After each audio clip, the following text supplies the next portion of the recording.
아멘. 우리 시간 말씀 읽겠습니다. 구약 성경 창세기 26장을 보시겠습니다.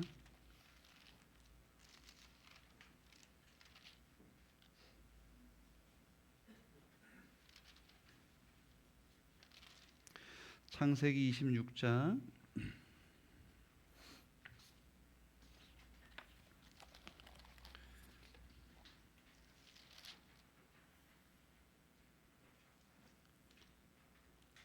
23절부터 보시겠습니다. 23절부터 우리 33절까지 읽도록 하겠습니다. 저에게 주보를 하나 좀 갖다 주시죠. 여기 있습니다. 예, 됐습니다. 네. 다 같이 우리 한 목소리로 읽겠습니다. 시작. 이삭은 거기에서 브에르세바로 갔다. 그날 밤에 주님께서 그에게 나타나셔서 말씀하셨다. 나는 너의 아버지 아브라함을 보살펴 준 하나님이다. 내가 너와 함께 있으니 두려워하지 말아라. 내가 나의 종 아브라함을 보아서 너에게 복을 주고 너의 자손의 수를 불어나게 하겠다. 이삭이 그곳에 제단을 쌓고 주님의 이름을 부르며 예배하였다. 그는 거기에 장막을 치고 그의 종들은 거기에서도 우물을 팠다. 아비멜렉이 친구 아우삿과 군사령관 비골을 데리고 그랄에서 이삭에게로 왔다. 이삭이 그들에게 물었다. 당신들이 나를 미워하여 이렇게 쫓아내고서 무슨 일로 나에게 왔습니까? 그들이 대답하였다. 우리는 주님께서 당신과 함께 계심을 똑똑히 보았습니다. 그래서 우리는 우리와 당신 사이에 평화조약을 맺어야 하겠다고 생각합니다. 이제 우리와 당신 사이에 언약을 맺읍시다. 우리가 당신을 건드리지 않고 당신을 잘 대하여 당신을 평안히 가게 한 것처럼 당신도 우리를 해롭게 하지 마십시오. 당신은 분명히 주님께 복을 받은 사람입니다. 이삭은 그들을 맞아서 잔치를 베풀고 그들과 함께 먹고 마셨다. 그들은 다음날 아침에 일찍 일어나서 서로 맹세하였으며 그런 다음에 이삭이 그들을 보내니 그들이 평안한 마음으로 돌아갔다. 그날 이삭의 종들이 와서 그들이 판 우물에서 물이 터져 나왔다고 보고하였다. 이삭이 그 우물을 세바라고 부르니 사람들은 오늘날까지 그 우물이 있는 성읍을 부알세바라고 한다. 아멘. 아멘.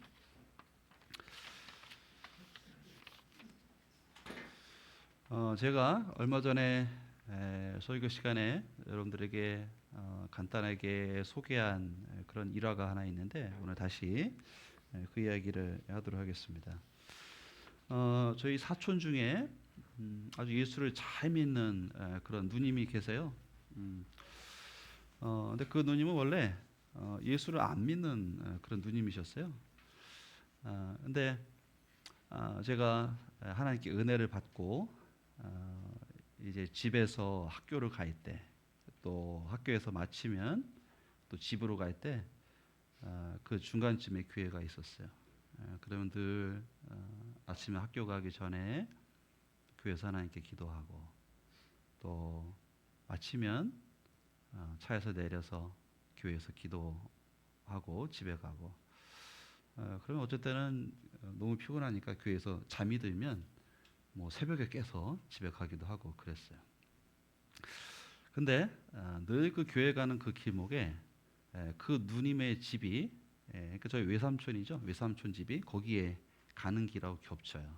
그럼 제가 교회를 갈 때 그 누나를 가끔 이렇게 만나요. 그럼 이제 굉장히 따뜻한 성품을 가져서 저를 격려해주고 칭찬해주고 막 그랬어요. 그리고 이제 세월이 많이 지났죠. 근데 제가 이제 목회를 하고 나서 지난해에 그 누님으로부터 연락이 왔어요.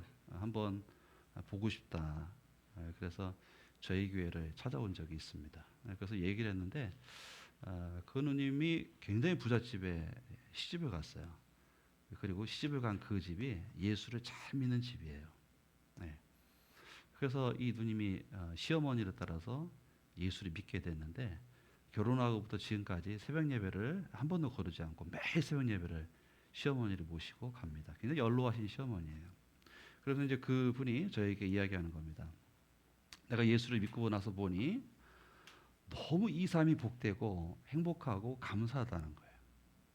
네. 그래서 자기가 그 생각을 했대요.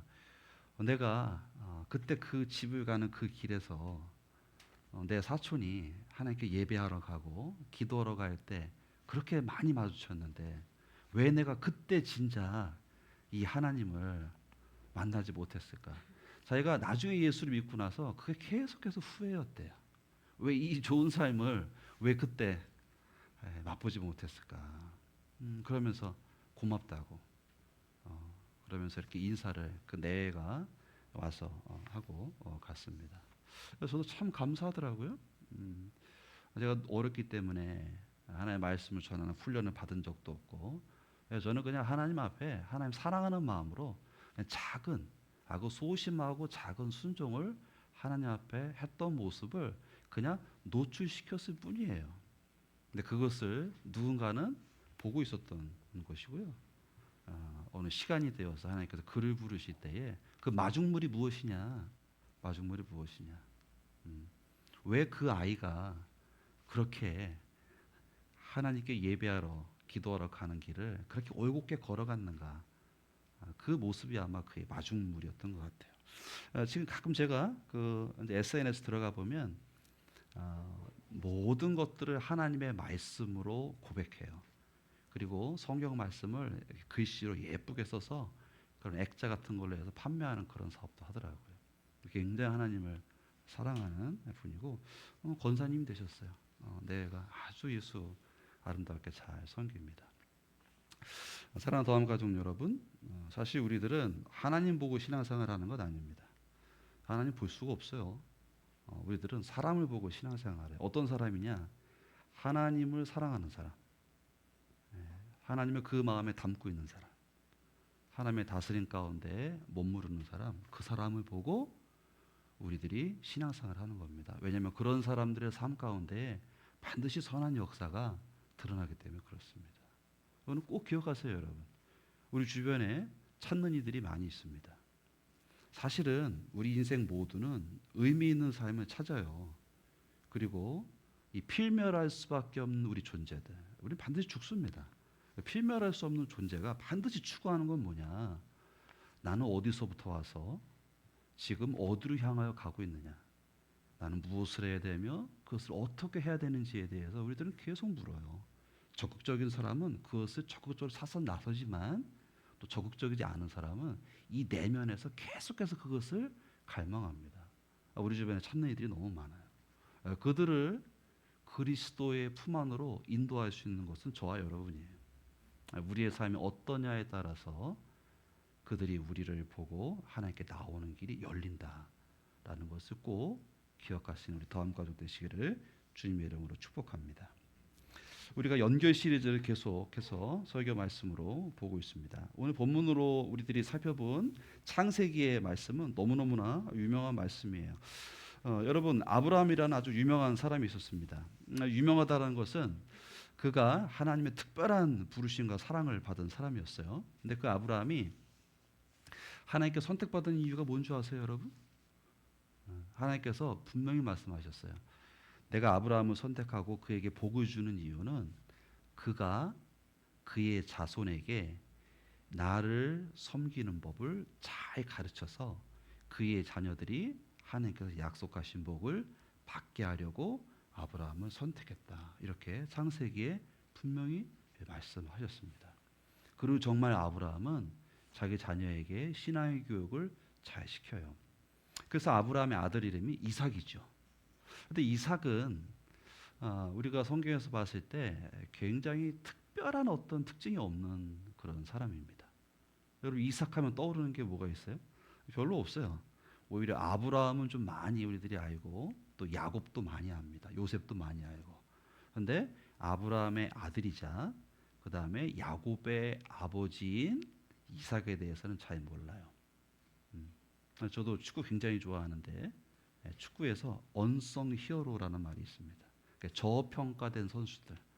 그러니까 팀을 위해서 열심히 뛰어서 다른 선수들이 골도 넣게 하고 그다음에 어시스트도 하게 하고 게임도 이기게 하는 보이지 않는 데서 계속 뛰어주는 선수. 이 선수들은 저평가된 선수들이다 이렇게 얘기하는데 그게 아마 이삭일 것 같습니다. 이삭은 사실은 굉장히 다이나믹한 삶을 살았어요. 그가 어린 나이 때 아마 10대 초반이었을 겁니다. 하루는 아버지가 하나님께 예배하러 가야 된다라고 그러면서 그를 데리고 정처 없이 며칠 길을 걸어갔습니다. 그리고 단둘이 산에 올라가서 예배할 준비를 이렇게 했어요. 근데 갑자기 아버지가 자기를 잡더니 결박을 하고 그에 칼을 대서 제물을 삼으려고 했습니다.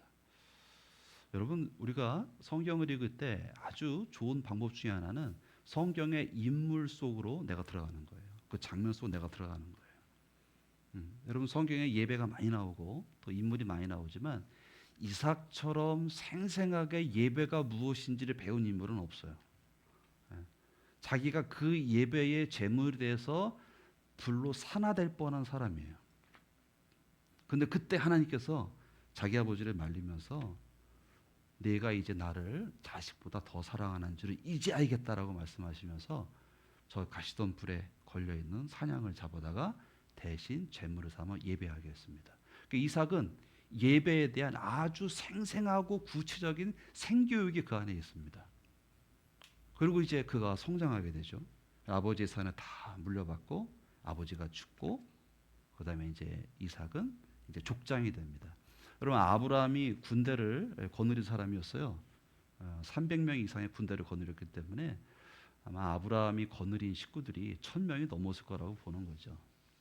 어마어마한 족장이었고 거부였습니다. 그 재산을 이삭이 다 받았어요. 그런데 이삭은 그러면 어떻게 이후의 삶을 살았느냐? 계속해서 가는 곳마다 예배했습니다. 하나님을 경외했어요. 그리고 모든 선택의 순간에 하나님을 의뢰했습니다. 그것이 이삭의 삶이에요. 하루는 흉년이 들었어요. 자기가 거느린 1000명 이상의 식소들이 다 굶어 죽게 생겼습니다. 그래서 아버지 때처럼 이집트로 내려가려고 했어요. 그랬더니 하나님께서 꿈에서 내려가지 말아라. 그랄이라는 지방에 머물러라. 아직 흉년이 있는 지방이죠. 그때 이삭이 순종합니다. 여러분, 그 음성은 어떻게 들었겠어요? 여러분, 하나님의 음성을 듣느니 또 꿈으로든 환상으로든 또 주변 사람의 입을 통해서 하나님의 음성을 듣는 사람은 하나님 앞에 진실로 예배하는 사람들입니다. 하나님께 내려가지 말아라. 이삭이 내려가지 않아요. 그리고 그 땅에 오래 머물렀더라. 성경에 그렇게 되어 있습니다. 진짜 순종의 사람이죠. 그런데 하나님께서 어떻게 하셨을까요? 그 흉년에 이삭이 농사를 지었습니다. 그 땅에서. 그런데 100배의 수확을 얻었더라. 여러분, 100배를 거두면 대체 얼마나 많이 거두는 거예요? 여러분, 요즘에 주식이 화랑이죠. 여러분, 주식 투자하시는 분 계실 텐데 뭐 요즘에 돈 복사한다라는 말도 굉장히 유행하고 그런데 여러분, 100배를 번다라는 것 대체 어떤 걸까요? 근데 원래 100배를 번다, 30배, 60배, 100배를 번다라는 것은 아주 지극히 정상적인 거예요. 하나님께서 열매를, 곡식을 여러분 심으면 그 나달 하나를 심었을 때 거기서 자라서 열매를 맺을 때 30배도 맺고 60배도 맺고 100배도 맺습니다. 원래 이게 하나님의 이치예요. 그런데 죄가 땅에 들어오면서 이 땅이 엉겅퀴를 내면서 인간이 농사하는 것을 방해합니다. 그 사실은 제대로 된 소출을 얻지 못한 거예요. 이삭이 100배의 수확을 얻었다라는 것은 그에게 죄로 인해서 억제되었던 땅의 기운이 풀렸다는 거예요.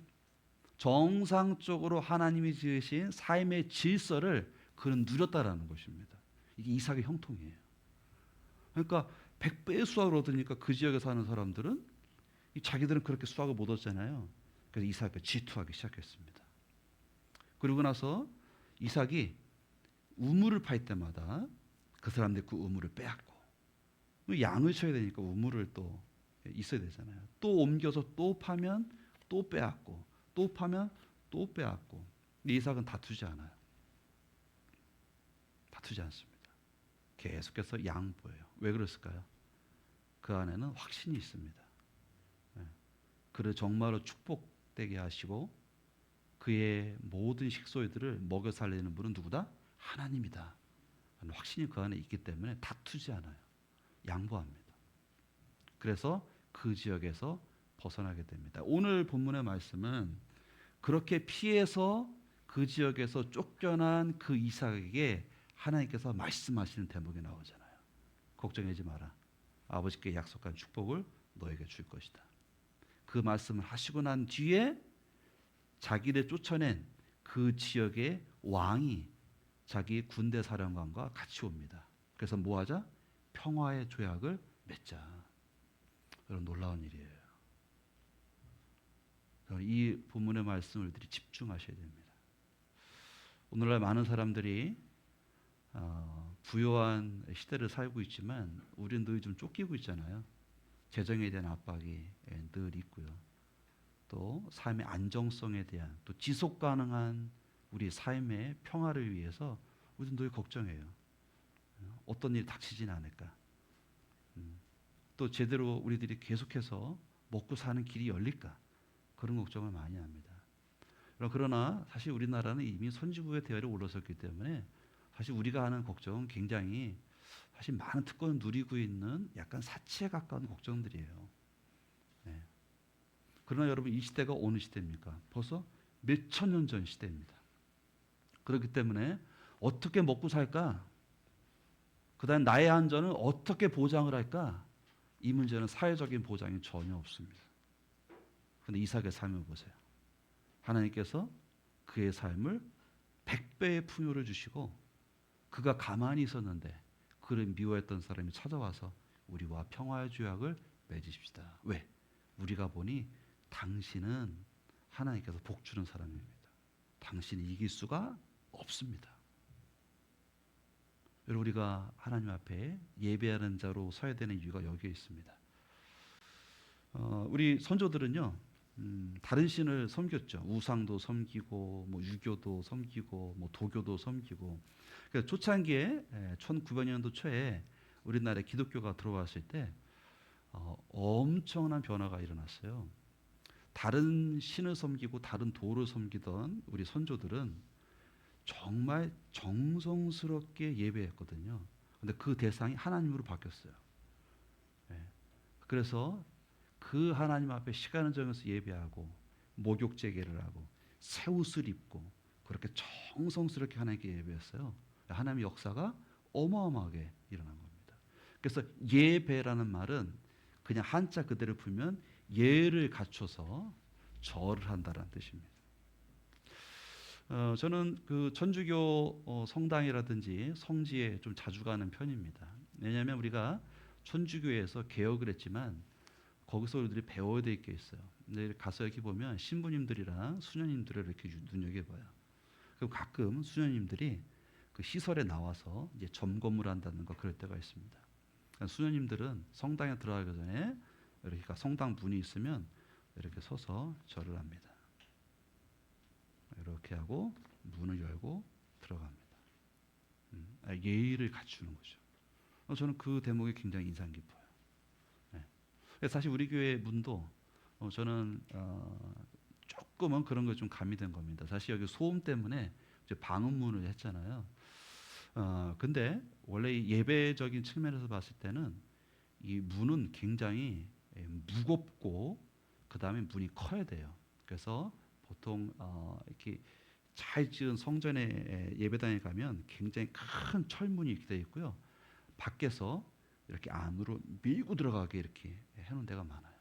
성당도 그렇게 해놓은 데가 많습니다. 하나님 앞에 들어갈 때 힘을 모아서 정성껏 밀면서 이렇게 들어가는 거예요. 그리고 거기서 하나님 앞에 예를 갖추고 그렇게 예배해야 합니다. 우리 교회문도 좀 그렇죠? 안 그렇습니까? 예, 좀 가벼워도 일부러 한번 이렇게 해보세요. 이렇게 이렇게 이런 거 굉장히 중요합니다. 그러니까 예배는 예를 갖춰서 하나님 앞에 절을 한다. 그 하나님께 뭐 주신다고요? 삶의 풍요와 뭐 주신다고요? 삶의 안정, 화해하게 하신다.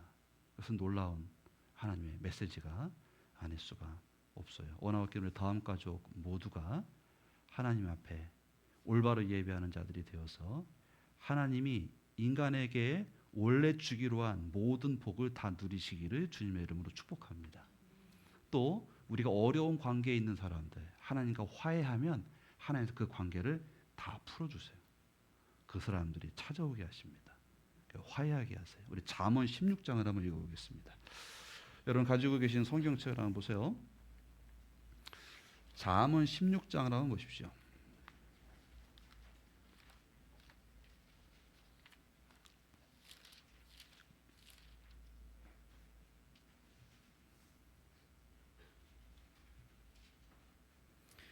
잠언 16장 1절부터 3절을 읽겠습니다. 같이 읽습니다. 시작. 계획은 사람이 세우지만 결정은 주님께서 하신다. 사람의 행위는 자기 눈에는 모두 깨끗하게 보이나 주님께서는 속마음을 꿰뚫어 보신다. 내가 하는 일을 주님께 맡기면 계획하는 일이 이루어질 것이다. 아멘. 우리 7절 같이 읽습니다. 시작. 사람의 행실이 주님을 기쁘시게 하면 그의 원수라도 그와 화목하게 하여 주신다. 아멘. 여러분 같이 하겠습니다. 사람의 행실이 주님을 기쁘시게 하면 그의 원수라도 그와 화목하게 하여 주신다. 아멘. 네. 이게 이삭의 경우를 정확하게 대변하는 말씀입니다. 제가 예전에 신학교를 자퇴를 하고 한 10년 정도 사회생활을 한 적이 있죠. 마음은 평안하지 않았어요. 그렇지만 저는 이제 그 시간을 그냥 여러 가지를 생각하며 지냈던 것 같아요. 그러면서 직장 생활을 했는데 제가 했던 그 일 자체가 굉장히 좀 성과급도 좀 있고 탄력적인 일이었어요.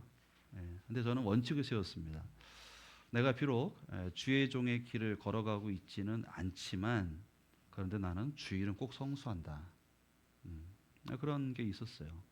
11조 한다. 주일 성수 꼭 한다. 그래서 그 직장에 들어갔는데 제가 사실 그 일을 갖기 전에 몇 개의 직장을 다녔었는데 여러 번 잘렸어요. 왜냐? 주일 성수 때문에. 주일에 직장에 가지 못하니까 저는 주일에 예배해야 됩니다. 그럼 나가주세요. 그래서 몇 번 잘린 적이 있어요. 그 직장도 이제 어렵게 이제 거기 다녔는데 그래도 꽤 인정을 받았어요.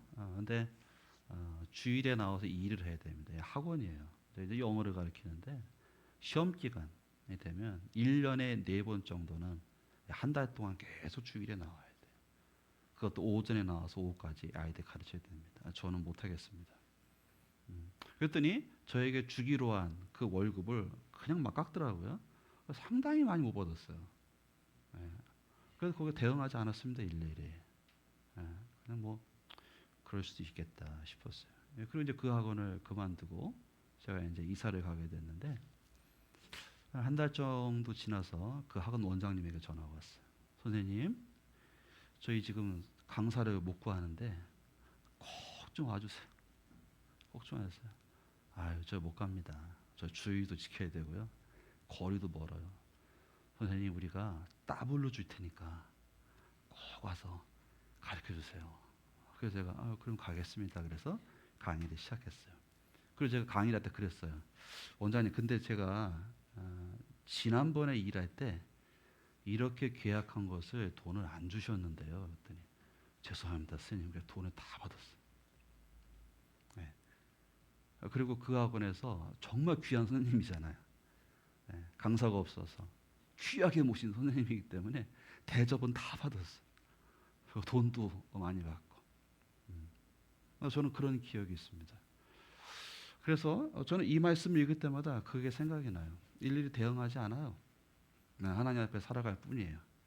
그 하나님께서 내 삶에 풍요도 주시고 내 삶에 이렇게 끊어졌던 관계들, 꼬인 관계를 하나님께서 다 풀어주시는 것을 경험하게 됩니다.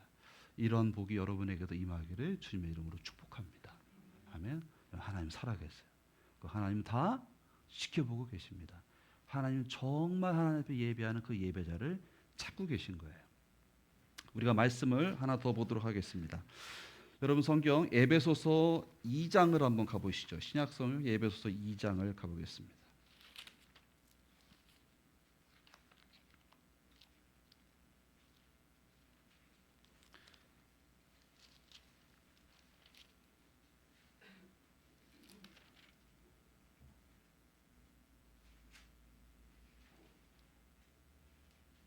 우리 12절부터 읽어보겠습니다. 12절부터 17절까지 같이 읽습니다. 좀 긴데요. 같이 읽습니다. 에베소서 2장 12절부터 17절까지 같이 읽습니다. 시작. 그때 여러분은 그리스도와 상관이 없었고 이스라엘 공동체에서 제외되어서 세상의 언약, 약속의 언약과 무관한 외인으로서 세상에서 아무 소망 없이 하나님도 없이 살았습니다. 여러분이 전에는 하나님에게서 멀리 떨어져 있었는데 이제는 그리스도 예수 안에서 그분의 피로 하나님께 가까워졌습니다. 그리스도는 우리의 평화이십니다. 그리스도께서는 유대 사람과 이방 사람이 양쪽으로 갈라져 있는 것을 하나로 만드신 분이십니다. 그분은 유대 사람과 이방 사람 사이를 가르는 담을 자기 몸으로 허무셔서 원수된 것을 없애시고 여러 가지 조문으로 된 계명의 율법을 폐하셨습니다. 그분은 이 둘을 자기 안에서 하나의 새 사람으로 만들어서 평화를 이루시고 원수된 것을 십자가로 소멸하시고 이 둘을 한 몸으로 만드셔서 하나님과 화해시키셨습니다. 그분은 오셔서 멀리 떨어져 있는 여러분에게 평화를 전하셨습니다. 가까이 있는 사람에게도 평화를 전하셨습니다. 아멘. 여러분 같이 하겠습니다. 그리스도는 우리의 평화이십니다. 여러분 우리는 하나님과 원수되었던 사람들입니다. 하나님이 설계해 놓은 이 세상의 질서를 어김으로 우리의 삶에는 근본적인 만족이 없었던 사람이에요. 그런 우리를 위해서 하나님께서 육신을 입고 이 땅에 오셔서 자기의 몸으로 화해의 제물이 되셨어요. 그래서 우리가 이제 하나님과 뭐하게 되었다? 화해하게 되었다. 그러므로 하나님과 화해한 자로서 우리들은 화해자의 삶을 사셔야 돼요. 그래서 이제부터 여러분들이 이 그리스도를 의지해서 하나님 앞에 예배하셔야 됩니다. 나아가서는 우리가 하는 모든 행위가 화해시키는 일이 되어야 돼요. 우리가 지난 학기 평택대에서 체프를 했습니다. 우리 학생들에게 복음을 전하는 일을 한 학기 했고 이번 학기도 하게 될 것 같아요. 조금 더 규모가 커져서 한 중규모 한 120, 30명 정도 되는 학생들에게 체프 예배를 인도하게 될 것 같습니다. 그런데 그 일을 성사시키는데 굉장히 좀 어려움이 있었어요. 왜냐하면 우리보다 먼저 이 지역교회나 다른 지역에 있는 큰 교회가 와서 큰 강당에서 아이들에게 예배를 인도하고 있었어요. 근데 우리 하나보 목사님들과 이제 제가 소그룹으로 한 7명씩 이렇게 몇 그룹으로 해가지고 그 체프를 대신 하게 되었습니다. 근데 아이들이 너무 많이 반응하는 거예요. 저희가 여태까지 접했던 기독교는 부모님에게 들었던 기독교에 대한 부정적인 것들, 그 다음에 교회의 부정적인 모습들, 또 그리스도인들의 별로 바람직하지 못한 모습들, 이런 것들을 접해서 아주 부정적이었어요. 근데 복음을 접하면서 처음으로 기독교가 무엇인지, 하나님이 어떤 분이신지, 교회가 뭐 하는 것인지, 그리스도인으로 산다는 것이 무엇인지를 그들이 알았대요. 그래서 교회에 대한 호감도가 처음에는 0%였는데 나중에 설문조사를 했는데 교회에 대한 호감도가 90% 이상 나왔어요. 너무 깜짝 놀랐어요. 이게 너무 귀한 거예요. 그래서 이 소그룹 체프를 하던 우리 목사님들과 저 대그룹을 하던 그 목사님들이 같이 모여서 이렇게 간담회를 이렇게 했습니다. 근데 서로 입장이 다른 거예요. 우리는 저렇게 강당에 아이들을 모아놓고 막 애들 주입식으로 할 때 가보니까 아이들이 휴대폰 보고 처음에 예배에 집중하지 않아요. 다 이러고 있어요. 근데 우리들은 아이들의 컨택에 눈을 맞추고 이야기를 듣고 그렇게 하면서 아이들이 반응하기 시작하는 거예요. 그래서 우리들은 예배를 바꿔야 됩니다. 근데 그분들은 그게 아니죠. 그분들이 여태까지 쌓아온 그 예배 형식에 대한 자부심과 거기에 대한 성과를 중요하게 생각하는 거예요. 그래서 서로 좀 어색한 사이였어요. 제가 이제 그것을 경험하고 와서 제가 이제 소그룹 예배를 전체적으로 디렉터 하니까 와서 계속 기도하는데 하나님께 그런 말씀을 떠오르게 하십니다. 그리스도는 평화이십니다. 그리스도의 의로움이 서로를 나누는 것에서 역사하지 않고 그리스도의 의로움은 화해하고 하나로 뭉치고 하나 되게 하는 데 역사합니다. 할렐루야. 우리 그리스도인들이 하는 모든 행위와 하는 선택과 모든 언행은 사람들을 분리시키고 자기 이익을 취하는 것이 아니라 나뉘었던 것이 하나 되게 하는데 쓰여야 됩니다. 그리스도의 역사는 그런 곳에 역사합니다. 네. 그래서 제가 다시 그 디렉터하는 목사님에게 그랬어요. 목사님 가만히 생각해 보니까 우리들은 서로 대립할 관계가 아닙니다. 그러니까 우리들은 이런 꿈을 꿔야 될 것 같습니다. 우리들이 소그룹으로 아이들을 만나서 기독교에 대한 친절한 안내를 해서 그 아이들이 이제 중그룹에 가서 예배를 드릴 때에 전에는 이렇게 휴대폰을 보고 있었지만 우리 소그룹 예배 통해서 기독교가 무엇인지 안 아이들은 예배 때 고개를 드는 거죠. 그러면서 목사님 무슨 말씀을 하시나? 저 찬양의 가사는 뭘 의미하나? 그 고개를 드는 그 아이들이 한 명, 두 명 늘어나서 이게 1년이 되고 3년이 되고 5년이 되면 그 아이들이 체풀 때 전부 다 고개를 들고 하나님께 예배하는 그걸 우리가 꿈꿉시다. 그래서 이제 그것을 담당하는 목사님과 이제 만나서 그런 비전을 좀 나누려고 그래요. 그리스도의 의로움이 하나 되게 하는데 반드시 역사하신다. 잊지 않는 우리 다음 가족 되시기를 주님의 이름으로 축복합니다. 그리스도는 우리의 평화이십니다. 마지막 성경 본문 하나 읽고 우리 설교를 마치겠습니다. 요한복음 4장을 한번 넘어가 보세요. 앞쪽으로 가면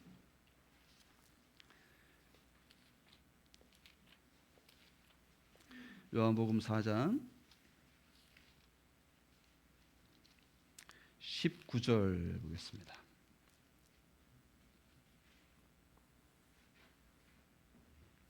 (19절부터) (24절까지인데요) 좀 긴 부분입니다. 우리 같이 읽습니다. 시작. 여자가 말하였다. 선생님, 내가 보니 선생님은 예언자이십니다. 우리 조상은 이 산에서 예배를 드렸는데 선생님네 사람들은 예배 드려야 할 곳이 예루살렘에 있다고 합니다. 예수께서 말씀하셨다. 여자여, 내 말을 믿어라. 너희가 아버지께 이 산에서 예배를 드려야 한다거나 예루살렘에서 예배를 드려야 한다거나 하지 않을 때가 올 것이다. 너희는 너희가 알지 못하는 것을 예배하고 우리는 우리가 아는 분을 예배한다. 구원은 유대 사람에게서 나기 때문이다. 참되게 예배를 드리는 사람들이 영과 진리로 아버지께 예배를 드릴 때가 온다. 지금이 바로 그때이다. 아버지께서는 이렇게 예배를 드리는 사람을 찾으신다. 하나님은 영이시다. 그러므로 하나님께 예배를 드리는 사람은 영과 진리로 예배를 드려야 한다. 아멘. 같이 하겠습니다. 하나님은 영이시다. 하나님은 영과 진리로 예배하는 자를 찾으신다. 할렐루야. 하나님은 누구 찾으신다고요? 예배하는 자를 찾으십니다. 왜? 그 예배하는 자를 통해서 하나님이 이 세상에서 맛보게 하신 모든 풍요를 누리는 그 사람들, 저와 여러분을 통해서 영광을 받으실 것이고 또 죄로 인해서 갈라진 이 세상의 모든 관계와 갈등과 분쟁을 하나님께서 샬롬으로 화해하게 하실 것이기 때문에 그렇습니다. 그 일을 하나님께서 사람을 통해서 하십니다. 어떤 사람? 예배하는 사람. 그러므로 오늘 저와 여러분이 진정으로 영과 진리로, 영은 볼 수가 없죠. 하나님의 인도하심과 하나님의 역사하심으로 진리는 예수 그리스도의 보혈의 공로를 의지하는 것입니다. 그래서 하나님 앞에 나아갈 때 하나님께서 우리를 통해서 풍요를 통해서 영광을 받으시고 나뉘어진 것에 하나 되게 하시는 샬롬으로 하나님이 지으신 죄로 인해 파괴된 세상을 회복시켜 나가실 것입니다. 이 비전과 은혜가 우리 다음 가족 모두에게 있기를 주님의 이름으로 축복합니다. 제가 기도하겠습니다.